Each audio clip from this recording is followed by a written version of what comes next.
Assalamualaikum warahmatullahi wabarakatuh. Alhamdulillahil wahidul qahar, al-azizul ghaffar, khaliqus samawati wal ardh.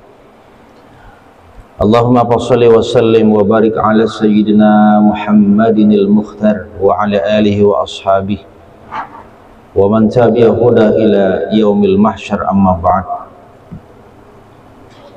Faqad qala Allah subhanahu wa ta'ala, a'udzu billahi minasyaitonir rajim, bismillahirrahmanirrahim.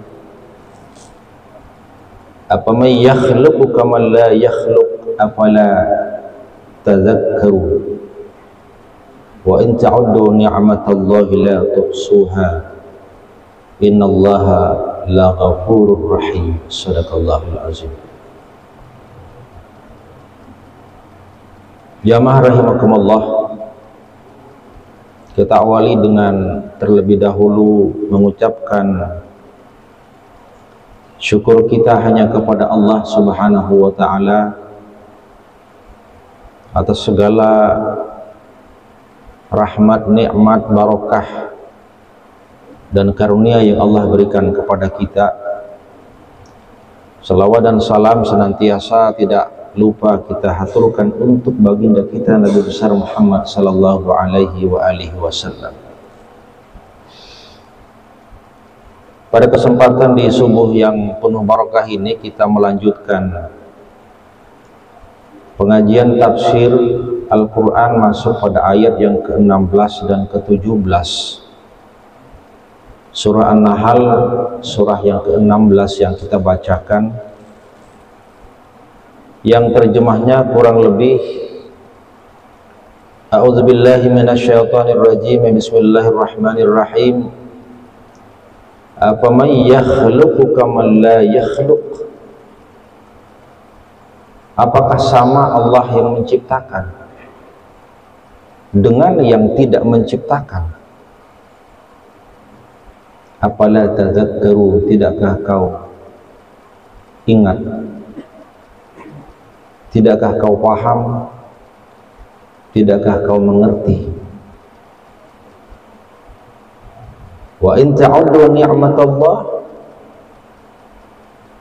dan jika sekiranya engkau ingin menghitung nikmat Allah, la tuhsuha, niscaya tidak akan bisa dihitung. Innallaha laghafurur rahim, sesungguhnya Allah Maha Pengampun lagi Maha Penyayang. Ada tiga masalah besar yang bisa kita garis bawahi dari ayat yang kita bacakan 16 dan 17 surat An-Nahl ini.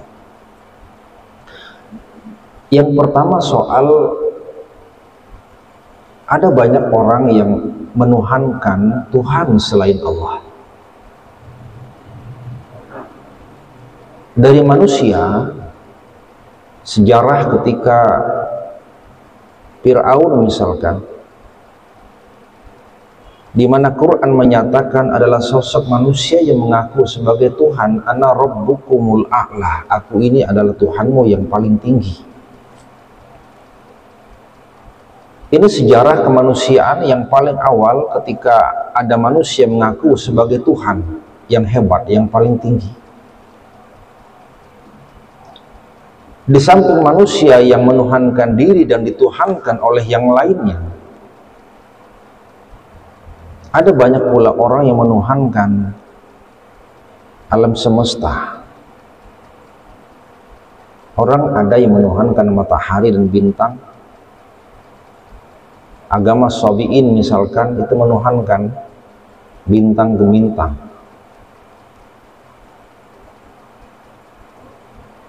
Menuhankan dewa-dewa penguasa alam semesta.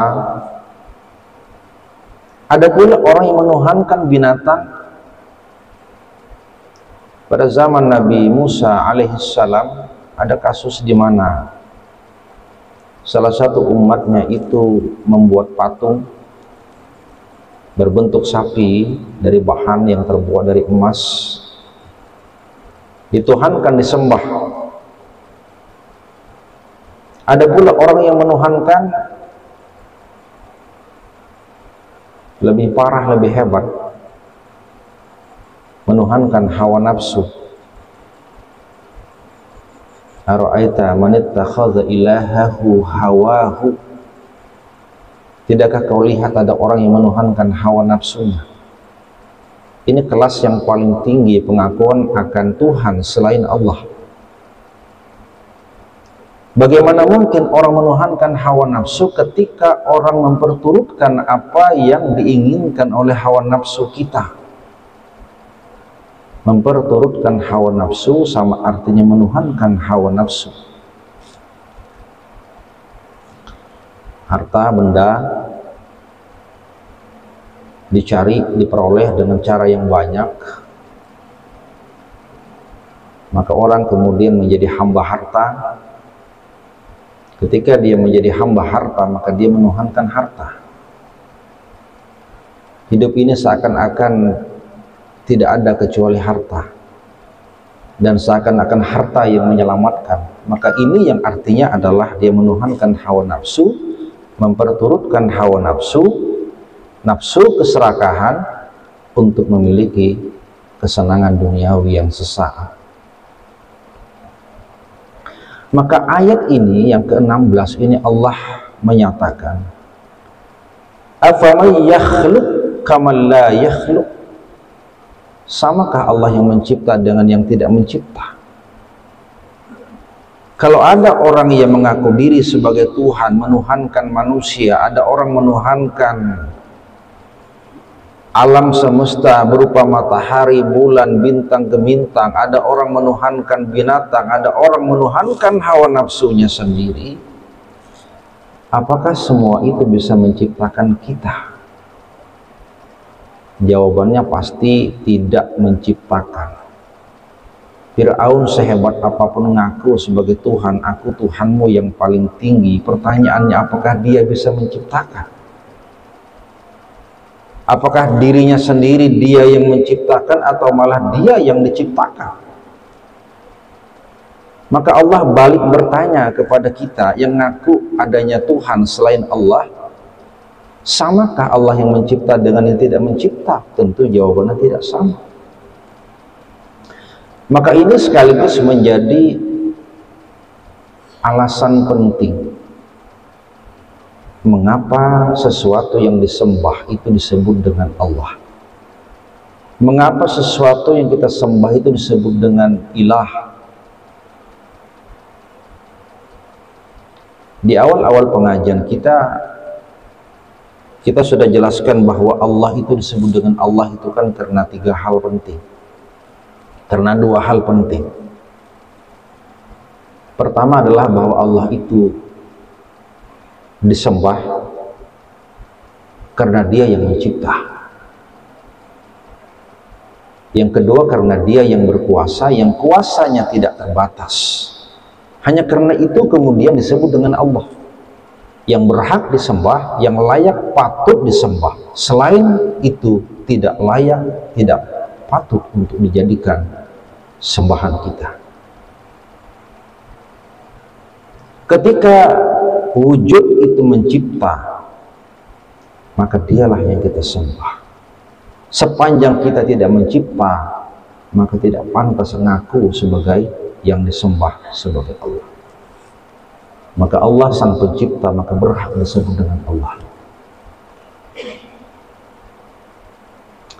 Ada yang menuhankan Nabi misalkan. Pertanyaannya, apakah dia mencipta? Tidak. Nabi siapapun tidak mencipta, tapi dia yang dicipta. Ketika dia dicipta dan tidak mencipta, maka gugurlah pernyataan bahwa dia sebagai Tuhan. Ini Quran, konsep Al-Quran. Maka ayat ini menegaskan bahwa tiadalah sama Allah sang pencipta dengan selain Allah, karena dia bukan mencipta, maka tidak berhak kemudian dijadikan sebagai sesembahan yang disebut dengan Allah. Yang kedua, karena Allah disebut dengan Allah itu dia memiliki kuasa yang kuasanya tak terbatas.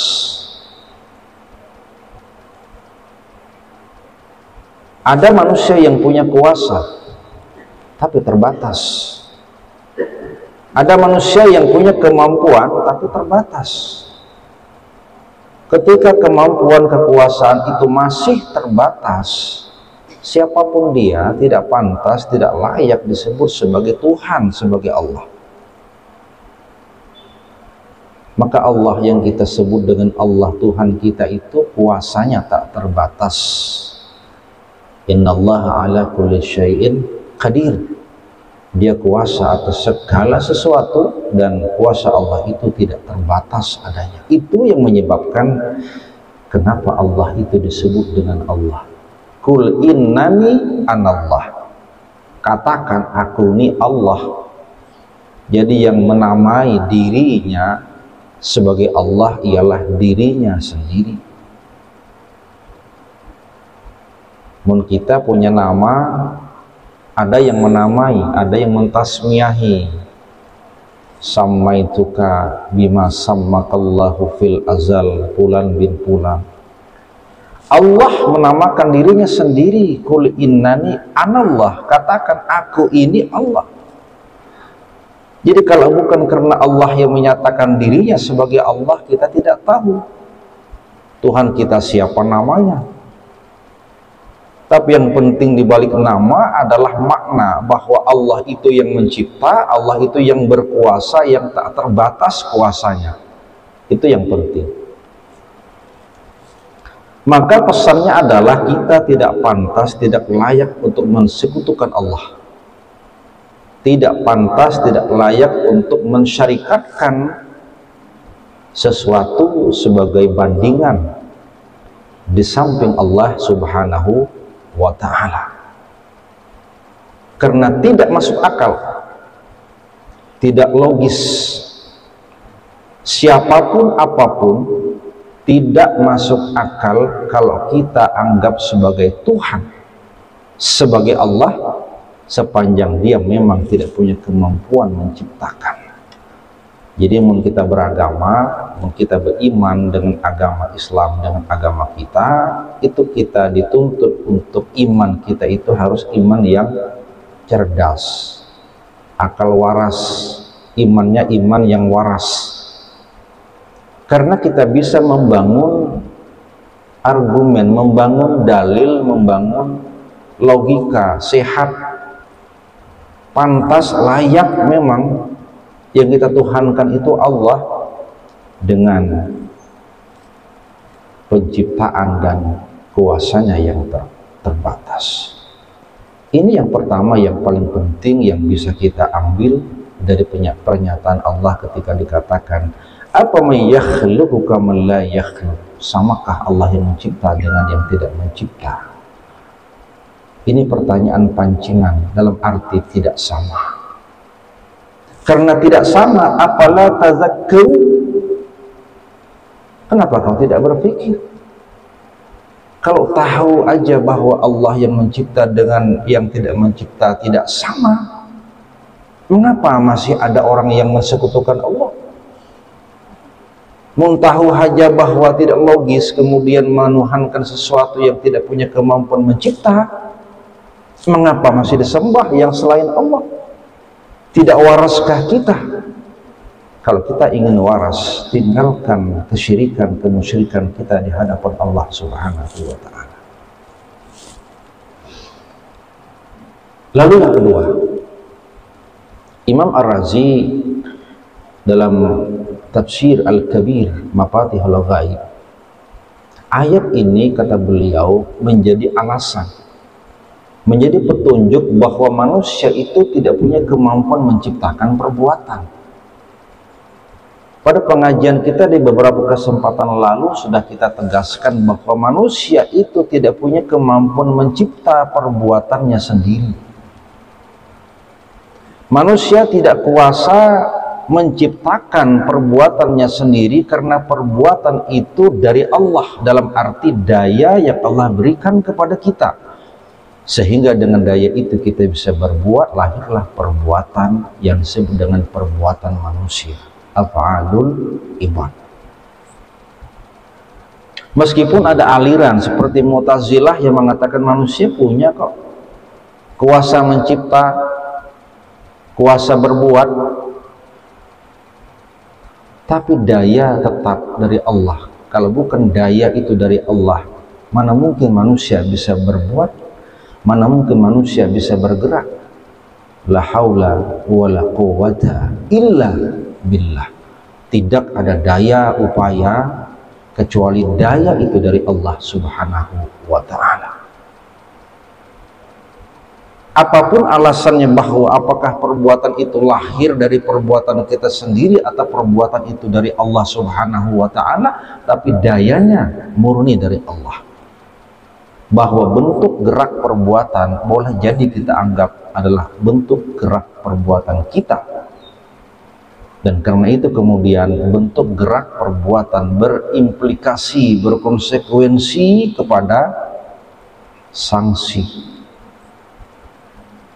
Bila kita berbuat baik, Allah membalas dengan pahala dan surga, dan apabila kita berbuat jahat, Allah balas dengan dosa dan neraka. Ma min hasanatin fa min Allah, wa ma min sayyi'atin fa min nafsik.